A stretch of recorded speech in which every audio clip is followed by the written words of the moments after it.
the first thing you want to take care of every day, Lord, bless me. Why? So you can be a blessing. Keep me from the evil of the day. Keep me from the evil of the day. Every day you wake up, you don't know what evil has been designed to try to take you down and to trouble you. So go ahead of it and say, keep me from the evil of the day. Choose fellowship with God daily. Choose fellowship with God daily. Try to learn what pleases the Lord and have nothing to do with the things done in darkness, which are not worth anything. Walk with Him. Walk with Him for life. Now, let me ask you this. Is there anything in your life that you're willing to be fully committed to for the rest of your life? There might be things you're committed to right now that's taking your time and your energy, and you shouldn't be committed to those because God wants first priority in your life and a whole heart commitment. And God says what's most important is that you be with me above everything else, that you get to know me. It means that when I wake up in the morning, I need to say, God, no matter what happens today, I need to get to know you a little bit more. I need to learn how to love you a little bit more. And it could be the best day I've ever had, but I need to make sure I need to learn to love you and know you a little bit more. And God says, if you do that, that day was a success. And the opposite is true too, which is, let's say you get up and you don't even think about God. And you've got this great day. You go, you make the sale, you finally get the job, you finally get a date with a live girl, whatever it is, okay? You're a success that day. It's your best day ever that you've got. And you forget about God. God says that day was a waste. It was a failure because you forgot me. What's most important is that you get to know the Lord and get to know Him. And it's a mistake that you and I make all the time in our lives where we don't think about inviting God into our daily experiences. And we think, God, I've got this. I got my dating. Don't worry about my dating. I've got it, God. I know what I'm doing. Oh, God, don't worry about my work. Oh, I'm good. I'm good, God. I've got my work. Don't worry about my dreams, God. Oh, don't touch my dreams. Don't worry about them. I've got them. And we totally rule out God. Am I going to put my faith in my own wisdom, in my own power, in my own resources, or am I going to trust God? Am I going to let God do the battle for me and trust His power and His provision in my life?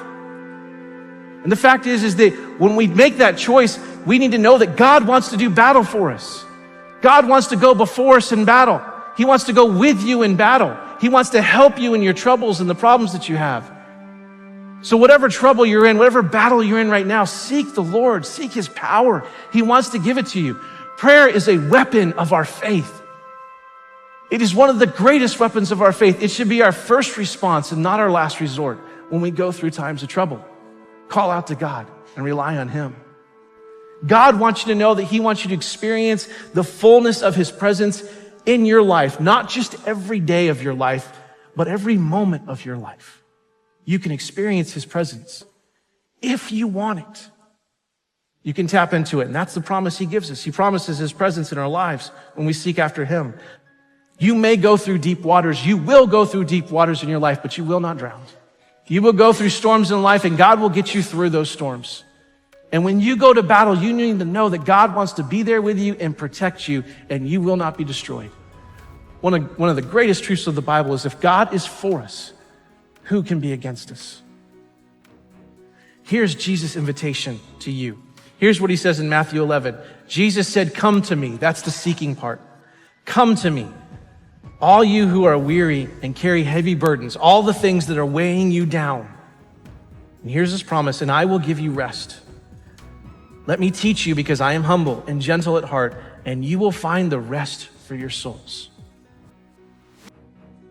And so what I can tell you with great honesty and sincerity is that if you're in the desert and you're in the battle and you've been in there for a long time and you're gonna be in it, God's presence will be with you and He will protect you and He will give you the rest. And I have found if I have that, that is all I need. I don't have to have the answers. I don't have to understand. But if I got God and I feel Him and I know Him and He's there, then I am good. How do we need to make sure that we don't miss out on God's blessing when we're seeking Him? Well, there's a familiar verse that gives us great direction. It's Proverbs 3, 5, and 6. It says this, trust in the Lord with all your heart and lean not on your own understanding. And in all your ways acknowledge Him, and He will direct your paths.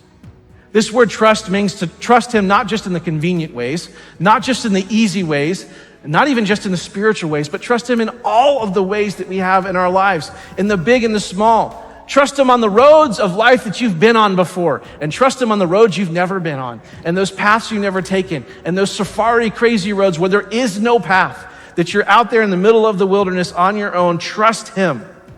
And this word acknowledge in here, this word acknowledge means a deep, intimate, penetrating relationship where you know a person in the deepest and fullest sense.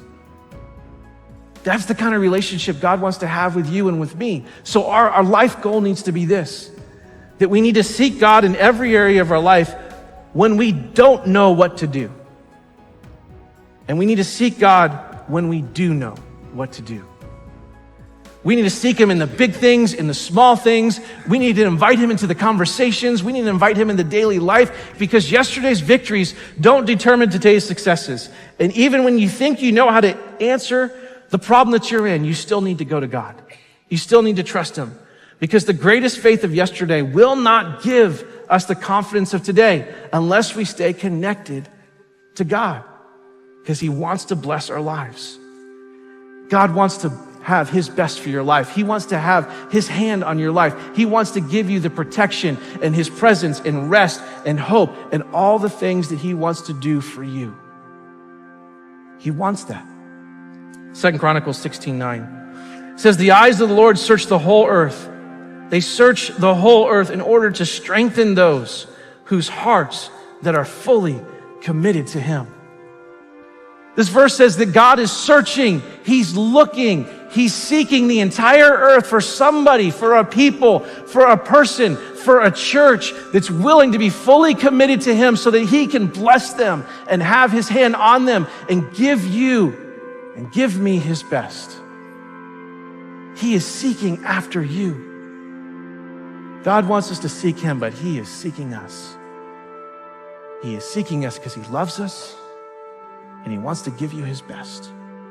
We need to do our responsibility and then cast our care. You do what you can do about the things in your life that you can do something about. And then when you cannot do anything about it, you cast it on God and you trust him. And it's perfectly okay for you to enjoy your life while you have a problem. I said it is perfectly okay for you to go ahead and enjoy your life while God is working on your problem. It's not that nothing's happening. It's just that you're not the one that's making something happen. So whatever you have going on in your life tonight, don't waste one more day in excessive sadness and grief and depression and discouragement because you can't do anything about it. And Jesus paid for you to be able to enjoy your life, to have it in abundance, to the full, until it overflows. So we are totally wasting what God gives us if we waste our days in sadness and mourning. Learn how to focus on good things. Everybody here has got something they could be upset about if they chose to focus on it, but you don't have to focus on that. And what we focus on is what we magnify in our lives. What we talk about is what we become more consciously aware of in our lives. If there's a problem that needs to be dealt with it, deal with it, but don't focus on it. Think about the possibilities in your life, not the problems in your life. Hebrews 12:2 very simply says, looking away from all that will distract unto Jesus, who is the author and the finisher of our faith. Learn how to celebrate the good instead of grieving excessively over the bad things in life. No matter where you started in life, you can have a good finish. It doesn't really matter where you began. You have got a good finish coming. Let's have a shift in our thinking. Let's have a shift in what we're focusing on. Surely you can find something in your life to focus on that's worth celebrating. And we're going to be excited about the things that are yet to be done that we know that God is working on and that God is doing.